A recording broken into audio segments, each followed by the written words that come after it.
आषाढी वारीनिमित्त वारीत सहभागी होणाऱ्या वारकऱ्यांना संरक्षण देण्यासाठी राज्य सरकारनं महत्त्वाच्या सुविधा जाहीर केल्या आहेत। आषाढी वारीनिमित्त वारीत सहभागी होणाऱ्या वारकऱ्यांना संरक्षण देण्यासाठी त्यांचा समूह विमा काढण्यात येईल।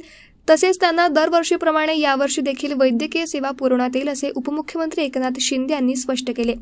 नुकत्याच झालेल्या मुसळधार पावसामुळे वारी मार्ग कुठेही खराब झाला असल्यास मुरुम, खडी आणि डांबरीकरण करून त्याची तातडीने डागडुगी करावी। वारकऱ्यांना मुबलक पाणी, विजेची जोडणी, पालखी तळावर वॉटरप्रूफ तंबू उपलब्ध करून द्यावे। तसेच वारीसाठी जाणाऱ्या गाड्यांना दरवर्षीप्रमाणे टोलमध्ये सवलत दिली जाईल असेही मुख्यमंत्र्यांनी स्पष्ट केलं। गतवर्षीप्रमाणे यावर्षी आषाढी वारीनिमित्त राज्याच्या आरोग्य विभागाकडून भव्य आरोग्य शिबिर आयोजित केले जातील। वारकऱ्यांसाठी कार्डियक रुग्णवाहिकेची सोय उपलब्ध करून दिली जाईल।